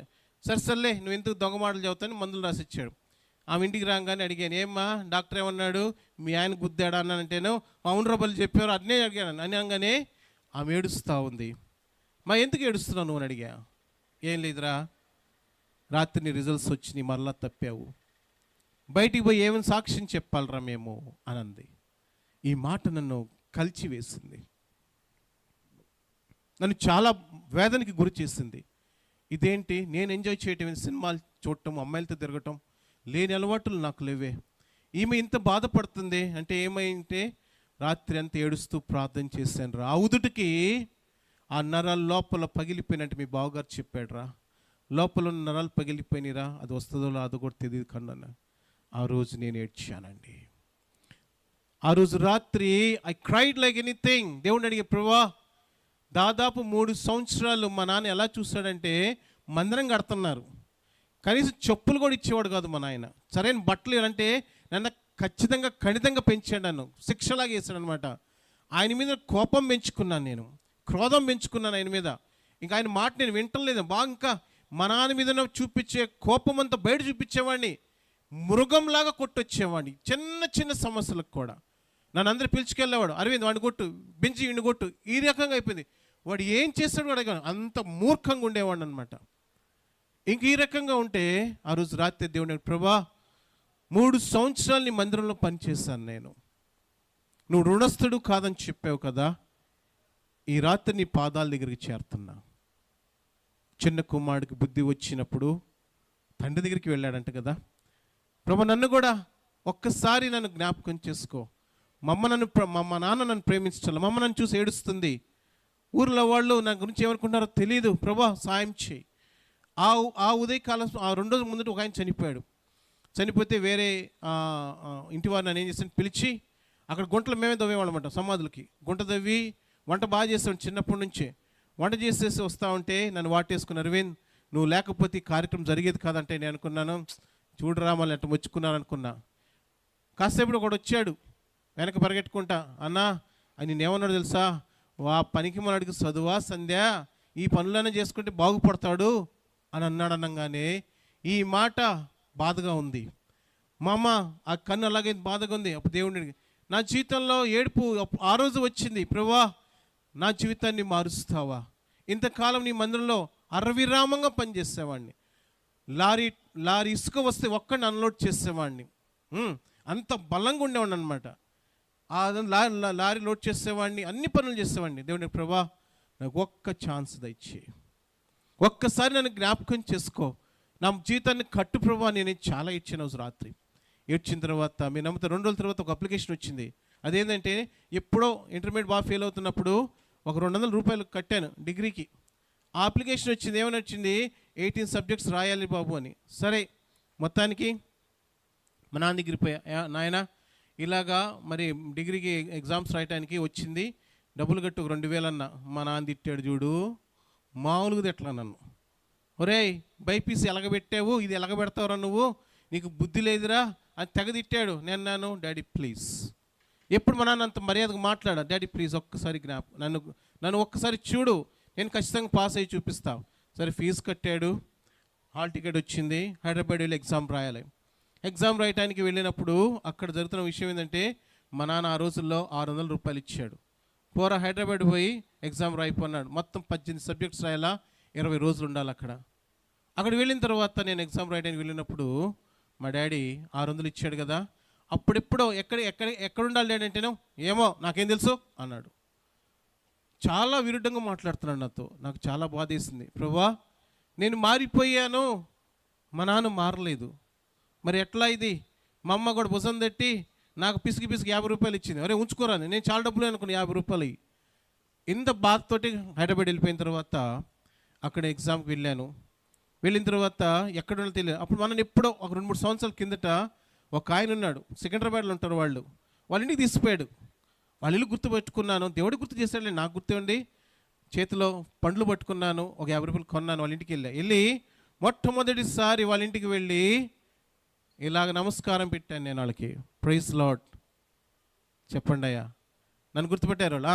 నరసింహరావు గారు కొడుకు కదా. అవును, ఎందుకు వచ్చామన్నాడు. అంటే నేను ఎగ్జామ్ రాయను, ఇట్నే పెట్టి ఉన్నాను, ప్లీజ్ ఏమనుకోకపోతే ఒక 20 రోజులు ఇక్కడ ఉంటా, రాత్రి పుట్ట ఉదయాన్నే కాలేజ్కి వెళ్ళిపోతాను, నాకు సాయం చేస్తారా? వాళ్ళకి ఎగాదిగా చూసుకున్నారు, అమ్మ నాన్న లేరు. ఫోన్ చేశారు, అమ్మ ఇటు అరవింద్ అని వచ్చాడు, మరి ఉంచుకోమన్నాడు. సరే, ఆ రోజు రాత్రి ఉన్నాను, ఉదయకాల సమయంలో ప్రార్థన చేసుకున్నాను. జీవితంలో మొట్టమొదటిసారిగా కన్నీటితోటి వాళ్ళ ఎదురుగా చేతులు జోడించాను నేను. ప్లీజ్ నేను 20 రోజులు ఉంటాను. దేవుడే వాళ్ళ హృదయాన్ని మార్చాడు. ఆ రోజు ఉదయాన్నే లేచాను, చెమ్ముతో నీళ్ళు తీసుకున్నాను, మీద పోసుకున్నాను. డిసెంబర్ నెలది మొదటి వారంలో అమ్మా అని గట్టిగా వచ్చా.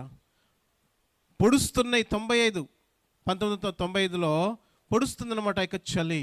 అమ్మా అని గట్టిగా వచ్చాను. దేవుడు అడిగాడు, అవసరమారా నీకు? చదువుకోవాల్సిన టైంలో చదువుకోకుండా ఇది నాన్న ఈ రకంగా కష్టపడుతున్నావు, నీకు అవసరమా? నిజంగా నేను చాలా ఏడ్చాను. ప్రభువా, ఐ డిడ్ మిస్టేక్, నేను తప్పు చేశాను ప్రభువా, నన్ను క్షమించు, కానీ ఒక్క అవకాశం అయ్యా, నేను నీ బిడ్డగా నేను మారుతాను ప్రభువా, నీ కొరకు నేను జీవిస్తాను, సాక్షిగా ఉంటాను. ఆ రకంగా ప్రార్థన చేసుకుని రోజు అమ్మ అనుకోవటం, స్నానం చేయటం, వెళ్ళిపోతాం. అయిపోయింది 1 వీక్, డబ్బులన్నీ 1 వీక్ మిగిలింది, తినటానికి ఏం లేదు. అప్పుడు ఒక వ్యక్తి కూర్చుని, ఆయన పేరు శ్రీనివాస్ రెడ్డి, అనంతపూర్లో ఉన్నాడు. అతగాడిని పోయి అడిగాను, ఏమండి మీకు ఫ్రెండ్స్ ఎవరితో లేదండి, మా మంచి ఫ్రెండ్ కూడా చూస్తున్నాను అన్నాడు. పరిచయం చేసుకున్నాడు. ఆ రోజులు మీరు నమ్ముతలేదు, వారం రోజు నాకు అన్నం పెట్టాడండి ఆయన. మార్నింగ్ బ్రేక్ఫాస్ట్, లంచ్, డిన్నర్, డబ్బులన్నీ అయిపోయింది నా దగ్గర. ఇంటికి వెళ్ళాలి అనుకున్నాను, ఇద్దరం బస్ స్టాండ్కి వచ్చాం. తను అన్నాడు, నేను ఏమనుకున్నట్టు తను పంపించేది, నేను లేదు లారీ పట్టుకుని వెళ్దాం అనుకున్నా ఇంటికి. ఆయన లైన్లో ఉండి అడిగాడు, అరవింద్ ఎక్కడికి వెళ్ళాలంటే, నేను పొదిలి వెళ్ళాలంటేనో సరే సరే అన్నాడు. వచ్చి నా చేతులు టికెట్ పెట్టాడు. టికెట్ పెట్టి వాటర్ బాటిల్ ఇచ్చి తినడానికి ఇచ్చి నన్ను గట్టి కౌగులు ఇచ్చుకొని యువర్ బెస్ట్ ఫ్రెండ్ అన్నాడు. ఒక్క వారము మొక్కం తెలియని వ్యక్తి నాకు అన్నం పెట్టి నువ్వు నా బెస్ట్ ఫ్రెండ్ అంటే నాకు అర్థం. నేను దేవుడిని, ప్రభా నువ్వు ఎంత గొప్ప దేవుడివి. మా అమ్మ నాన్న ఇచ్చింది కొంచెం డబ్బులే, but you showed your mercy a lot. ఎంత నువ్వు కృప చూపించావు దేవా. సరే అయిపోయింది, డిగ్రీ మంచి మార్క్స్తో పాస్ అయిపోయాను, ఇంటర్మీడియట్ పాస్ అయిపోయాను, అన్నీ అయిపోయినాయి. అప్పుడు నాకు చదవకాలని ఆశ కలిగింది. అప్పుడు నేను యూనివర్సిటీ ఆఫ్ మెడ్రాస్ చెన్నైకి ఒక బ్రదర్ గారు తీసుకుని, హెమ్మె గారని తీసుకువెళ్ళి అక్కడ మెడ్రాస్ క్రిస్టియన్ కాలేజ్కి వెళ్ళాను. మళ్ళీ నేను చెప్పాను, ఏమండి నేను ఇట్లా ఆంధ్ర నుంచి వచ్చాను, మరి నాకు సీట్ కావాలంటేనో. ఆ రోజు ఆ ప్రిన్సిపల్ బాగా తాగున్నాడు. డేయ్ உங்களுக்கு తమిళ్ తెరిమా అన్నాడు. నీకు తమిళ్ వచ్చా అన్నాడు. వాట్ అన్నా, తెలీదు నాకు. వాట్ అనగానే ఆయన తిట్టాడు నన్ను. డేయ్ పోరా బయటికి అన్నాడు. తమిళని తిట్టాడు. డే వెళ్ళిపో అన్నాడు. అనగానే నాకేం చేయాలి అర్థం కాల, బాధపడ్డాను. Sir please sir, my father pastor, so get out అన్నాడు నన్ను. వచ్చేసాను. యూనివర్సిటీ ఆఫ్ మెడ్రాస్కి వచ్చాం. అక్కడికి పోయి అప్లికేషన్ ఇచ్చాం. వెళ్తే అక్కడ అన్నారు, సార్ ఆయనతో చెప్పామట, ఇక్కడ ఆల్రెడీ క్లోజ్ అయిపోయినండి, సీట్స్ లేవండి, ఆల్రెడీ ఎగ్జామ్స్ అన్నీ అయిపోయినాయి. లేదు సార్ అని అనగానే నాకేం చేయాలి అర్థం కాల. మళ్ళీ మెడ్రాస్ క్రిస్టియన్ కాలేజ్కి వెళ్ళి ఎంతో ప్రార్థన చేస్తాను. అప్పుడు ఫిలిప్ ఆంటీ ఉన్నారు, ఆంటీ ప్రార్థన చేయండి అండి. అరే దేవుడు సాయం చేస్తాడు పోరాను. మళ్ళీ వెళ్తే మళ్ళీ తిట్టాడు. అలాగే 3 days అయిపోయింది. మా దగ్గర ఉన్న డబ్బులన్నీ అయిపోయింది. మా నాన్న 2000 ఇచ్చాడు. దాదాపు 1800 800 అయిపోయినాయి, 1200 ఉన్నాయి. ఏం చేయాలి అర్థం. ఇంటికి వెళ్తే నాన్న ఏమైనా అంటాడు భయం. ఆ తర్వాత ఒక 5 day ఇంకా కూర్చున్నాను. యూనివర్సిటీ మెడ్రాస్కి వచ్చాను. మీరు నమ్ముతారు లేదో, అక్కడ కారిడార్లో మోకాళ్ళేసి ప్రభుని అడిగి, ప్రభా యూనివర్సిటీ ఆఫ్ మెడ్రాస్ క్రిస్టియన్ కాలేజా, పొదిలియా, 3 చీట్లు రాశాను, ప్రభా నీకు ఇష్టం ఉంటే నాకు సహాయం చేయి. చదువుకోవాలని ఆశ కలిగింది. ఇప్పుడు దాకా రౌడీ వెదగో తిరిగాను, ఒక్కసారిగా నేను బిడ్డగా ఉండాలని ఆశపడుతున్నాను, నాకు చదువే ప్రభా అని ప్రార్థన చేశాను. సోషల్ సైన్సెస్ డిపార్ట్మెంట్, అందులో గోపాలకృష్ణన్ గారు అని అక్కడ హెడ్ ఆఫ్ ది డిపార్ట్మెంట్.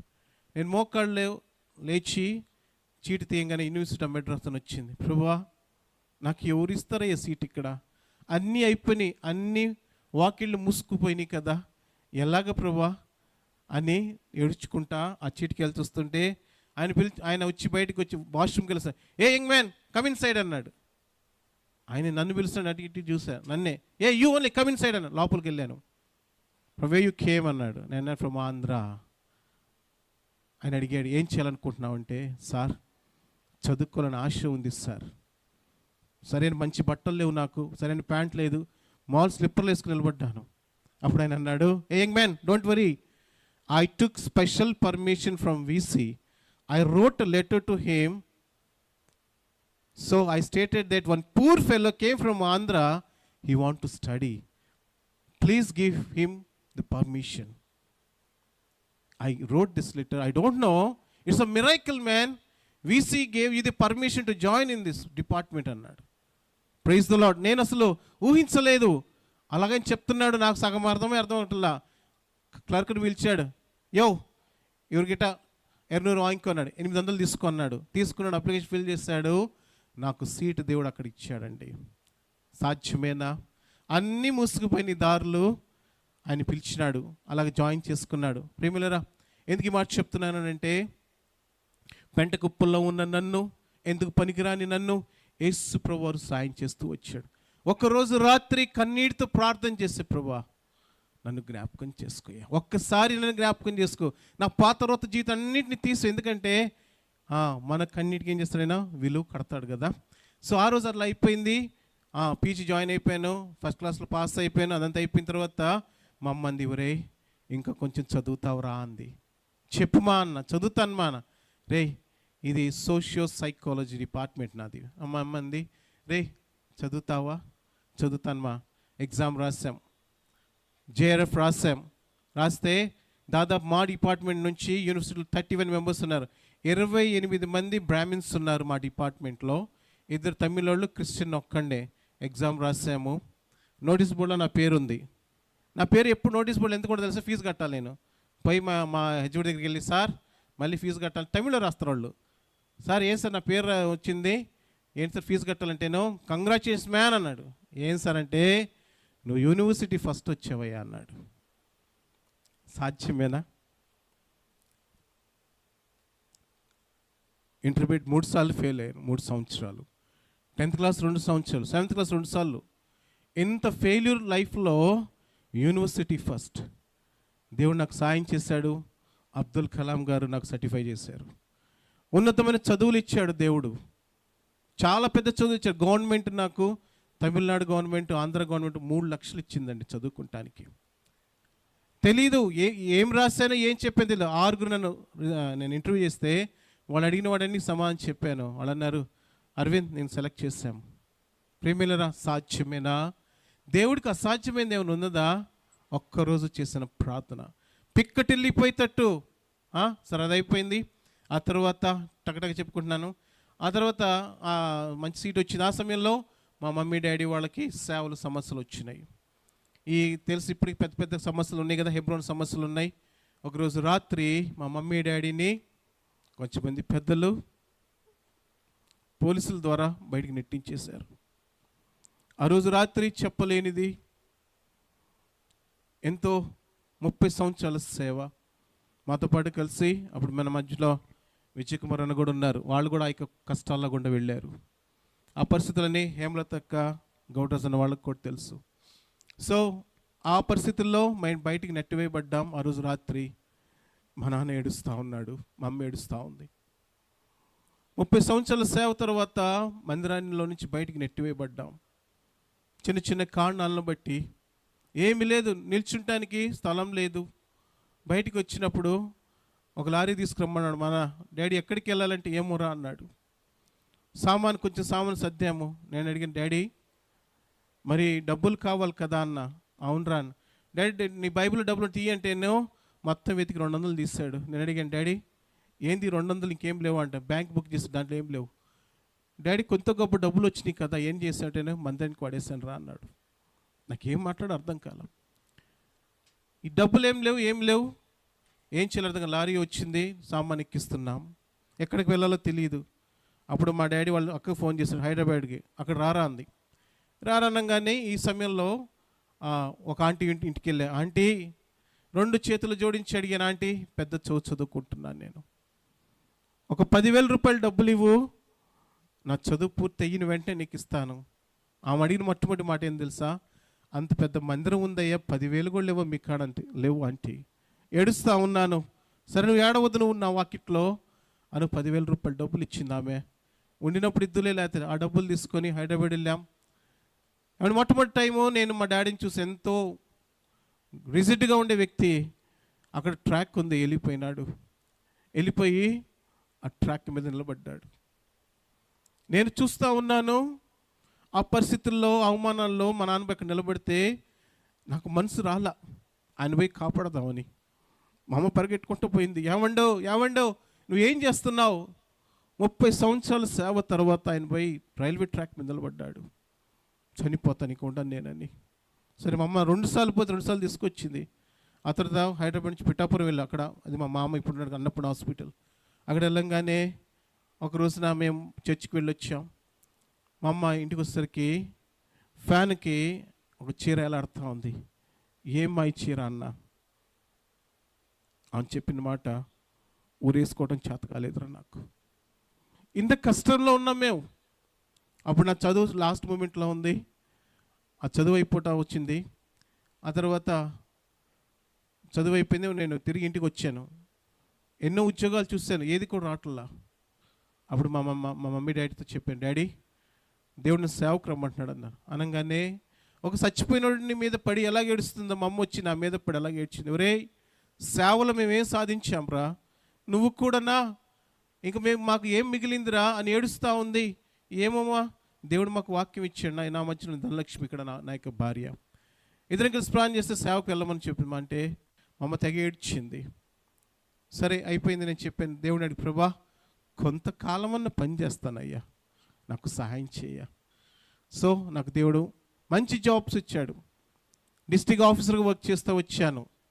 తర్వాత శ్రీశైలం కొంతకాలం చేస్తాను. తర్వాత నా లాస్ట్ పోస్టింగ్ నాబార్డ్లో chief executive of the district ఆఫీసర్గా నేను అపాయింట్ అయ్యాను. గస్టెడ్ ర్యాంక్లో వర్క్ చేస్తూ వచ్చాను నేను. ఆ సమయంలో పరిస్థితి ఏంటంటే, నాన్నకి డిప్రెసివ్ సిండ్రోమ్ అనే గుండె జబ్బు వచ్చింది. గుండె కొట్టుకోవటంలా డాక్టర్స్తో మాట్లాడే, ఏంటండి అని అంటే, మీ నాన్న దిగులతోటి గుండె కొట్టుకోవటం మానేస్తుందయ్యా. అంత వేదన పడ్డాడు మా నాయన ఈ యొక్క చర్చ్ ప్రాబ్లమ్స్ బట్టి. ఇంకా నేను ఒంగోలులో పనిచేస్తుంటే మా నాన్న అడిగాడు నన్ను, ఏంరా, నేను వైజాగ్లో వర్క్ చేస్తాను, చాలా పెద్ద జాబ్లో ఉన్నాను నేను. అక్కడి నుంచి ఒంగోలు వచ్చాను. ఒంగోలు కూడా పోస్ట్ వెంటనే ఇచ్చారు. ఇచ్చిన తర్వాత మా నాన్న అడిగాడు, ఏంట్రా ఎందుకు వచ్చారు నువ్వు ఇక్కడికి ఆంధ్రాకి, అంటే నా దగ్గరికి వైజాగ్లో ఉన్నావు కదంటేను. లేట్ డాడీ, నీతో కలిసి ఉన్న నా ఆశ ఉంది. డాక్టర్స్ చెప్పాడు మీ నాన్న రోజుల్లో నెలలో చనిపోతాడు. అప్పుడు నాకు అనిపించింది, బంధువులందరూ, రే చివరి రోజులు మీ నాన్న ఉన్నాడు, ఆయనతో కలిసి పని చేయరా, సేవ చేయరా, పని చేసుకుంటూ సేవ చేయరు. సరే మొత్తానికి అలాగా ఆయనకు సపోర్ట్ చేస్తూ ఉన్నాను. ఒక దినాన ఒంట్లో బాగాలేదు, ముందు ఒక మంచి కారు ఒకటి కొనిచ్చాం. అన్నాడు, రే ఇది 5 సీటర్ నాకు వద్దురా, ఒక పెద్ద కారు కొనిరా అన్నాడు. సరే డాడీ అన్నాను. ఆ తర్వాత ఆయన కోమాలోకి వెళ్ళిపోయినాడు అనమాట. పిఠాపురం ఉన్నప్పుడు ఆయన అపోలో హాస్పిటల్ జాయిన్ చేశాను కాకినాడ. నేను ఆ రోజు మా మామతో మాట్లాడి మరి బొలేరో కొనుక్కొచ్చి అనమాట, అడ్వాన్స్డ్ వెహికల్ అనమాట. కొనుక్కొచ్చిన తర్వాత పైకి వెళ్ళి చూస్తే ఆయన అపస్మారక స్థితిలో ఉన్నాడు, కోమా స్టేజ్లో ఉన్నాడు. ఆయన నేను స్ట్రెచ్చర్ మీద కూర్చోబెట్టుకొని తెస్తుంటే డాక్టర్స్ అని తెలిసిన వాళ్ళే, ఎందుకంటే నేను ఈస్ట్ గోదావరిలో కూడా ఆంధ్రప్రదేశ్ ఎయిడ్స్ కంట్రోల్ బోర్డుకి మరి అక్కడ జోనల్ ఆఫీస్ వర్క్ చేస్తూ వచ్చానమాట. చాలా పెద్ద గెస్టెడ్ ర్యాంక్లో ఉన్నాను అక్కడ కూడా.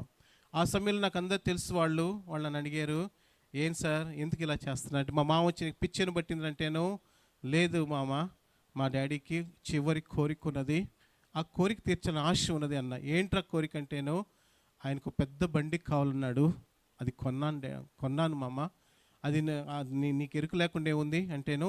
సరే పోయి మాట్లాడాను డాడీతో, డాడీ నీకోసం బండి కొనుక్కొచ్చాను. ఐ వాజ్ క్రయింగ్, ఏడుస్తున్నాను నేను. తన జీవితంలో ఏం సంతోషపడదో నాకైతే తెలీదు. ఏడుస్తూ డాడీ నీకోసం బండి కొనుక్కొచ్చాను, రా వెళ్దాం దా అన్న. సో ఆయన కూర్చోబెట్టుకున్నాను. కోమాలోనే ఉన్నాడు. తీసుకెళ్ళి ఇద్దరు మనుషుల చేత లోపల కూర్చోబెట్టుకొని ఏడ్చుకుంటూ బయలుదేరి కొంత దూరం రంగానే రాజమండ్రి ప్రాంతం పొదిలి తీసుకొస్తున్నా, పీఠాపురం నుంచి, కాకినాడ నుంచి. మధ్యలో ఆయన అన్నాడు, ఏంటి చూడంగానే కళ్ళు తెరిచి చూస్తున్నాడు. రే ఏందిరా, ఏంది బండి అన్నాడు. నేను డాడీ నువ్వు అడిగావు కదా ఇదే బండి డాడీ అన్నా. ఆయన అంతా తోడుకున్నాడు, చూసుకున్నాడు, బాగుందిరా అన్నాడు. దేవుడు నిజంగానే ఆయనకు అక్కడ మెలకు ఇచ్చాడు అనమాట. ఆ తర్వాత 2 days అయిన తర్వాత నేను మా మమ్మీ ట్రావెల్ చేస్తున్నాను, డాడీని అడిగా. బాగానే ఉన్నాడు అప్పుడు. డాడీ ఒక మాట అడుగుతాను, తప్పుగా అనుకోవద్దు. ఏ రోజైనా నా ఫీజు ఎంత కట్టావని అడిగావా? ఏ రోజైనా నువ్వు ఎక్కడ చూస్తున్నావు అడిగావా? రే నీ పరిస్థితి అని అడిగావా డాడీ అని అడిగా. అంత బాధలో ఆయన 2 కళ్ళ నీళ్ళలా కారిని, సేవ తప్పితే మాకేమీ తెలియదురా అన్నాడు. అంత పెద్ద ఆఫీసర్ అన్న మాట, సేవలో నలిగిపోయాం, సేవ తప్పితే మాకేం తెలియదురా అన్నాడు. నాకు చాలా బాధ అనిపించింది. అనవసరంగా అడిగానేమో ఈ మాట. సరే మొత్తానికి అయిపోయింది. ఇంకా కొద్ది రోజులకి ఆయన చనిపోతాడు. ఒక డే ఆయన స్నానం చేస్తూ ఉన్నాను నేను. డాడీని అడిగి, డాడీ నీ పరిస్థితి ఏంటి అంటే, ఏముందిరా నేను బాగా అయిపోతాను, మళ్ళీ సేవ చేస్తాను. నేను అన్నాను, సిద్ధపడు డాడీ, దేవుడు నేను పిలుస్తున్నాడు కదా అన్న. నాకు అలానే చూశాడు ఆయన, నాకు అలానే చూశాడు. ఆ కళ్ళు నాకు ఇప్పుడు గుర్తుంది. స్నానం చేస్తుంటే నోరు తెరిచి నాకు అలానే చూశాడు ఆయన. నా మీద ఆయన జాడు ఉంటాడు. ఆయన చూసి సిద్ధపడు డాడీ అన్న. ఆ రోజు రాత్రి దేవుడితో మాట్లాడు, ప్రభా నాకు చాలా కష్టంగా ఉంది, నేను ఈ గుండె నొప్పిని తట్టుకోలేకపోతున్నాను, తీసుకెళ్ళిపో, నా పక్కన కూర్చో అని అడుగుతూ ఉంటే, ఆ రోజు రాత్రి అనుకున్న, ప్రభా నిజంగా మా నాన్నను తీసుకెళ్ళిపో ప్రభా అని అడిగాను. ఆ రోజు అయిపోయింది. నెక్స్ట్ డే అయిపోయింది. 3rd day నాకు ఒక కోరిక ఉండేదండి. మా నాన్న నన్ను ఇప్పుడు వాటేసుకోలేదు, నన్ను ఇప్పుడు కౌగులించుకోలే. యూనివర్సిటీ ఫస్ట్ వచ్చినప్పుడు ఎవరెవరో తెలియని వాళ్ళందరూ వచ్చి నన్ను కౌగులించుకొని నన్ను ముద్దు పెట్టి గ్రీటింగ్స్ చెప్పారు. నాకు చిన్న కోరుకునేది, మా నాన్నని ఎప్పుడు వాటేసుకోలేదు, పడుకోలేదు, లేకపోతే నాది ఎప్పుడు లేడని అనిపించేది. ఎందుకంటే సేవలో తెలీదు, మరి ఆయన ఎయిర్ ఫోర్స్ ఉన్నాడు కదా, అలా ప్రేమ పెంచకూడదనేమో తెలియదు నాకు. ఇంకా ఆ రోజు రాత్రి నేను పడుకుంటే నా పక్కన వచ్చి పడుకున్నాడు ఆయన. బహుశా ఆయనకి తెలుసు. ఆయన వచ్చి నా పక్కన పడుకున్నాడు. ఒక చెయ్యి కాలు 2 నా మీద వేశాడు. 3 గంటల సేపు, దాదాపు రాత్రి 11 నుంచి 3 గంటల దాకా నా మీద అలానే పడుకున్నాడు.